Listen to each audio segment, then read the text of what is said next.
आपके अपने YouTube channel खबर समाचार में आपका स्वागत है। कृषि कानूनों के विरोध में उपखंड कार्यालय के बाहर चल रहे धरने पर मंगलवार को विधायक मनोज मेघवाल ने पहुंचकर धरनार्थियों से वार्ता की। मेघवाल ने कोरोना काल में चल रहे धरने पर सरकार द्वारा जारी गाइडलाइन की पालना करने, सोशल डिस्टेंस बनाए रखने की अपील की। इस अवसर पर धरनार्थी एडवोकेट रामकुमार मेघवाल ने विधायक मनोज मेघवाल को धरने एवं आंदोलन के बारे में जानकारी दी। इस अवसर पर इद्रिस गोरी, बजरंग सेन, धरनार्थी जितेंद्र भार्गव, सोहेल गोपालपुरिया उपस्थित थे। इसके बाद रोजाना की तरह धरना जारी रहा। धरने पर रामनारायण स्वामी, मुमताज काजी, महबूब बड़गुजर सहित अनेक किसान उपस्थित थे। गांधी आश्रम के अध्यक्ष सुभाष बैदी ने उपखंड अधिकारी को प्रधानमंत्री के नाम ज्ञापन सौंपकर कोरोना संक्रमण की रोकथाम के लिए आयुर्वेद, यूनानी व होम्योपैथिक चिकित्सा पद्धति का सदुपयोग करने की मांग की है। ज्ञापन में बताया गया है कि केंद्र सरकार द्वारा प्रतिवर्ष हजारों करोड़ रुपए का बजट इन पद्धतियों को बढ़ावा देने के लिए खर्च किया जाता है तथा आयुर्वेदिक दवाएं देश में तो गंभीर से गंभीर रोगों में भी कारगर साबित हुई है। बीमारी पहुंच चुकी है और आज स्थिति ये है। आज ही के अखबार में मैंने पढ़ा था कि गंगा नदी के अंदर सैकड़ों लाशें बह रही है, उनको कोई जलाने वाला नहीं है, उनसे भी संक्रमण होगा, उनसे भी बीमारियां फैलेगी। ऐसी हालत में मैं निवेदन करना चाहता हूं, हिंदुस्तान के अंदर चंद ऋषि हुए थे, हिंदुस्तान के अंदर धन्वंतरी नाम से आज आयुर्वेद प्रसिद्ध है। हिंदुस्तान से आयुर्वेद की चीज़ें विदेशों में जाती है, जिससे लोग बाग हर बीमारी का इलाज करते हैं। किसी जमाने में भगवान राम और रावण के युद्ध के अंदर लक्ष्मण जी को भी सजीवन बूटी दी गई थी, उनसे उनको जीवन दान मिला था। क्या हिंदुस्तान का आज आयुर्वेद निक्षत्रिय हो गया? मैं प्रधानमंत्री जी को याद दिलाना चाहता हूँ कि पिछले 5 साल में उन्होंने ये कहा था कि आयुर्वेद हमारा, संस्कृति हमारी, देश हमारा इतना आगे है कि हम हर किसी चीज़ का आयुर्वेद से इलाज कर सकते हैं। तो क्या हम कोरोना का मुकाबला नहीं कर सकते? देश में हजारों करोड़ रुपए कोरोना के काल में खर्च हो रहे हैं, अरबों रुपए खर्च हो रहे हैं और आयुर्वेद को काम में नहीं लिया जा रहा। यूनानी पद्धति को काम में नहीं ली जा रही, होम्योपैथी पद्धति को काम में नहीं ली जा रही, युद्ध स्तर पे काम में लेना चाहिए। ये दवाइयाँ, ये पद्धतियाँ इतनी आगे उच्च स्तर पर पहुंची हुई है कि चाहे जैसा संक्रमण हो उसको दूर किया जा सकता है, तो उसको क्यों नहीं काम में लिया जाए। इसलिए मैं आपसे निवेदन करना चाहता हूं प्रधानमंत्री जी कि आज के इस विकट समय में, इस कोरोना की महामारी में, इस गरीबी की महामारी में लोग बाग 1-1 लाख रुपए का इलाज करा रहे हैं, 5-5 लाख रुपए खर्च के इलाज करा रहे हैं, 1-1 हज़ार से लेकर 50-50 हज़ार तक का इंजेक्शन ले रहे हैं। गरीब आदमी कैसे लेगा? आप चिंतन करें इस बात पे और चिंतन करके इस पद्धति पे आए और हिंदुस्तान के अंदर आयुर्वेद से, होम्योपैथी से और यूनानी पद्धति से इलाज करना शुरू करें। मैं यही अपील करता हूँ। धन्यवाद। जय हिंद। विधानसभा क्षेत्र में पेयजल किल्लत को लेकर विधायक मनोज मेघवाल ने उपखंड कार्यालय में आपनी योजना, जलदाय विभाग एवं LNT के अधिकारियों की बैठक ली। बैठक में विधायक मनोज मेघवाल ने तीनों ही विभागों के अधिकारियों को आपस में सामंजस्य बनाकर काम करते हुए पेयजल किल्लत से आमजन को राहत प्रदान करने के निर्देश दिए। जलदाय विभाग के अधिकारियों को वैकल्पिक तरीके से एवं पुराने स्रोतों से पानी की व्यवस्था करने के निर्देश देते हुए विधायक ने अधिकारियों से कहा कि पानी की सप्लाई का समय कम करें और जिससे व्यर्थ नालियों में पानी नहीं बहे तथा 5-7 दिनों से हो रही सप्लाई भी 2 दिनों से करें, जिससे आम आदमी को नियमित पेयजल की आपूर्ति हो सके। मेघवाल ने दोनों विभागों के अधिकारियों व कर्मचारियों के साथ LNT के अधिकारियों और कर्मचारियों को घर घर जाकर सर्वे करने के निर्देश दिए। सर्वे में जिन घरों में टूंटी नहीं लगी है उन्हें टूंटी लगाकर पानी की व्यर्थ बर्बादी करने के लिए पाबंद करने और जो लोग मोटर लगाकर पानी खींच रहे हैं उनके खिलाफ कार्यवाही करने के निर्देश दिए। बैठक में पूर्व उपसभापति व पार्षद बाबूलाल कुलदीप ने सुजानगढ़ में पानी की टंकियों की संख्या बढ़ाने की आवश्यकता पर बल दिया। वहीं जिला कांग्रेस प्रवक्ता मोहम्मद इद्रिस गोरी ने मांड्यो की ढाणी, होलीदोरा, चांदवास, प्रगति नगर, मंडेता में टंकी बनाने की बात कही। जलदाय विभाग के कार्यवाहक एक्शन कैलाश माली ने बताया कि हनुमानदारा व सांडचौक स्थित टंकी के स्थान पर नई टंकी बनाने का प्रस्ताव सरकार को भेजा जा चुका है और ग्रामीण क्षेत्र की तर्ज पर ही शहर में GJM योजना लागू होने पर 2051 के अनुसार प्लान बनेगा, जिसमें नई टंकियां भी बनेगी। बैठक में विधानसभा उपखंड अधिकारी शिवराम वर्मा, सहायक अभियंता लालाराम व कांग्रेस नेता बजरंग सेन भी उपस्थित थे। वहीं देहात कांग्रेस अध्यक्ष विद्याधर बेनीवाल ने गांव में टंकियों पर वाल्व खोलने एवं बंद करने के लिए ठेकेदार के आदमी नहीं लगे होने की शिकायत करते हुए कहा कि सारंगसर में नायकों की 200 ढाणियां हैं, जिनमें पिछले 8 महीनों से पानी की सप्लाई नहीं हो रही है। राजस्थान में जो नहर है उसकी मरम्मत का काम चल रहा है, जिसकी वजह से पीछे से पानी जो हमारा सरदार सर और दन्ना सर हेड है वहाँ पहुँच नहीं पा रहा है।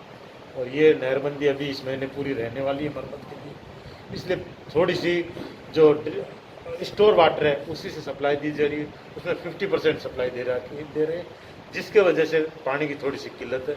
इसलिए अधिकारी से बुलाया है कि अब जो अपने पास सीमित पानी है और जो पूरे महीने चलाना है उसको अपन को किस तरह से चलाना है, किस तरह से देना है ताकि लोगों के पास पहुँचे भी, और जो एक व्यर्थ जा रहा है उसको भी रोकना है। कई जगह शिकायत मिल रही है कि व्यर्थ पानी भी बह रहा है, उसको रोके, कहीं लीकेज है उसको रोके, कहीं रोटेशन से पानी दिया जाए ताकि धीरे धीरे थोड़ा पहुँचे पर सब जगह पानी पहुँचे।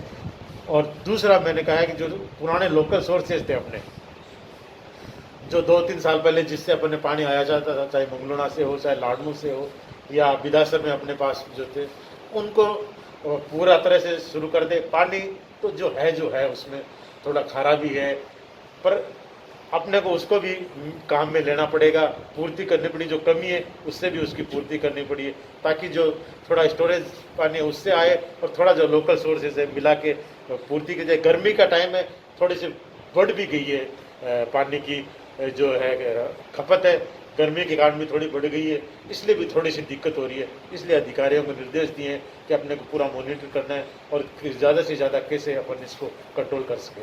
ऐसा मीटिंग में सामने आया कि पीएचडी और अपनी योजना के जो अधिकारी हैं उनमें सामंजस्य का अभाव देखने को मिला है। आप किस प्रकार के निर्देश दे रहे हैं तालमेल बिठाने के लिए? नहीं, हमने पीएचडी, अपनी योजना, पीएमसी वाला और जो एलएनटी जो कार्यकारी एजेंसी है, तीनों को बुला के तीनों से कहा है कि आप सामंजस्य से काम करें, मिल बैठ के अपने जिसके जो एरिया काम है वो करें। और सबसे बड़ी ये कहा है कि आप एक दूसरे का सहयोग भी करें, एक दूसरे के काम में उनको मदद भी करें ताकि मिलजुल कर अपन इस एक महीना जो है क्रिटिकल टाइम है इसको निकाल सकें। विधायक मनोज मेघवाल ने लाडनू रोड स्थित कोविड सेंटर का निरीक्षण कर व्यवस्थाओं का जायजा लिया। उपखंड अधिकारी मूलचंद लूनिया ने जानकारी देते हुए विधायक को बताया कि कोविड सेंटर में 50 बेड लगे हुए हैं जिन पर कोरोना संदिग्ध मरीजों का उपचार किया जाएगा। विधायक मनोज मेघवाल ने लॉकडाउन के दौरान बरती जा रही शिथिलता पर नाराजगी व्यक्त करते हुए सख्ती से लॉकडाउन की पालना करवाने के एसडीएम को निर्देश दिए। मेघवाल ने 15 दिनों में ऑक्सीजन प्लांट शुरू होने का दावा किया है। इस दौरान अपने विभाग की 35वीं वर्षगांठ पर पूर्व पार्षद व कांग्रेस नेता उषा बगड़ा एवं उनके पति कांग्रेस नेता लालचंद बगड़ा ने कोविड सेंटर में 50 बेड की उपलब्धता के अनुसार 50 सुरक्षा किट प्रदान किए गए हैं, जिनमें प्रत्येक सुरक्षा किट में स्टीमर, कफ थूकने हेतु डिब्बा, सैनिटाइजर, मास्क, रेस्पिरोमीटर है। सुजलांचल विकास मंच के महावीर पाटनी की प्रेरणा से नगर परिषद आयुक्त सोहनलाल नायक को विधायक मनोज मेघवाल की उपस्थिति में एक किट प्रदान किए गए। इस अवसर पर विद्याधर बेनीवाल, इद्रिस गोरी, बजरंग सेन, सम्यक बगड़ा, नेहा बगड़ा, महक पाटनी, विनीत बगड़ा, पीएमओ डॉक्टर सुरेश कालानी उपस्थित थे। ताज़ा तरीन समाचारों से रूबरू होने के लिए आप देखते रहिए आपका अपना पसंदीदा यूट्यूब चैनल खबर समाचार। क्या है कि जो नॉन सिम्टम्स के जो पेशेंट हैं उनको तो घर पे इलाज करा जाए, मेडिसिन दे के घर पे रखा जाए। जो गंभीर रोगी हैं उनके लिए जो अपना बगड़िया हॉस्पिटल है वहीं उनको रखा जाए, जहाँ ऑक्सीजन की व्यवस्था है, जहाँ 24 आवर डॉक्टर्स रहते हैं। इसके अलावा जो तीसरी कैटेगरी है उनको यहाँ शिफ्ट किया जाएगा कि जिनके लिए ज़्यादा सुपरविजन की जरूरत नहीं है, उन पेशेंट्स को यहाँ शिफ्ट किया जाएगा। ये तय किया है डॉक्टर्स ने, प्रशासन ने। नाटा चैरिटेबल ट्रस्ट है जिनका ये हॉस्पिटल है, उन्होंने बुलाया है, उनका बहुत धन्यवाद। अपने विनोद जी गोठड़िया हैं जिन्होंने कई सुविधाएं दी हैं, जिन्होंने आने वाले कुछ समय के लिए कहा कि मैं यहाँ जो पेशेंट होंगे उनके खाने की व्यवस्था करूँगा। इसके अतिरिक्त और कई उन्होंने व्यवस्थाएं मुहैया कराए, उनको मैं बहुत धन्यवाद देता हूँ। अपने पेट्रोल पंप वाले लक्केश जी हैं, वहाँ होटल वाले रामनिवास जी हैं, जिन्होंने बहुत सी इसमें कमियाँ थी उनको सुधारने की व्यवस्था करी है, और कोई व्यवस्थाएं देख रहे हैं। इसी तरह से और जो भामाशाह है, मैं सबका बहुत बहुत धन्यवाद देता हूँ। और भी कई छाबड़ा जी है, डॉक्टर साहब है, उनका जो ट्रस्ट है, उन्होंने भी कहा है कि हम भी यहाँ की व्यवस्था में हमारी तरफ से योगदान दें। सबका मैं बहुत बहुत धन्यवाद देता हूँ। हाँ, गोठवाड़िया जी का मैंने कहा है कि उन्होंने भी कई चीज़ें यहाँ मुबला कराई है, खाने के लिए उन्होंने हाँ भरी है, बिजली उन्होंने कहा है कि मैं यहाँ की जो बिजली पानी का बिल है उसको मैं मेरी तरफ से भरने की कोशिश करूँगा। आपको पता है कि हॉस्पिटल इतने कमरे हैं, इतना काफ़ी बड़ा बिल आएगा, उसकी उन्होंने हाँ भरी है कि मैं मेरी तरफ से करूँगा। तो और भी कई हमेशा धीरे धीरे आगे आ रहे हैं। निश्चित ही आने वाले समय में और व्यवस्था हम यहाँ की सुधारने की। ये कोविड केयर सेंटर हम आज से ही शुरू कर रहे हैं और उसमें एसिम्टोमेटिक और जो गंभीर बीमार हैं उनके बीच के जो लोग हैं जो भर्ती होना चाहते हैं हॉस्पिटल में और जिनको ऑक्सीजन की ज़रूरत नहीं है, हम उनको यहाँ पर भर्ती करेंगे और उनका इलाज यहाँ पर पूरी मेडिकल टीम, डॉक्टर्स हैं, मेल नर्स वगैरह हैं, आयुर्वेदिक चिकित्सक हैं, उनके द्वारा यहाँ पर इलाज करवाया जाएगा। जैसा कि विधायक जी ने कहा लॉकडाउन की सख्ती से पालना नहीं हो रही, इसको लेकर क्या टीम वर्क कर रहे हैं? हाँ बिल्कुल, ये हमारे सामने आया है। हम लोग भी जब विजिट करते हैं तब देखते हैं लोग अब भी समझ नहीं रहे हैं बीमारी की उस गंभीरता को। तो हमने ये प्लानिंग कर रखा है, पुलिस के साथ हम मिलकर के राउंड करेंगे और जो लोग बिना मतलब के, बिना काम के बाहर मिलेंगे हम उनको क्वारंटाइन सेंटर भेजेंगे और उनको वहीं रखेंगे। जब तक उनकी RT-PCR की जांच नेगेटिव नहीं आएगी तब तक उनको वहीं रखा जाएगा। इससे लोगों को सबक मिलेगा और लोग जागरूक होंगे। कितना बेड का है? 50 बेड का।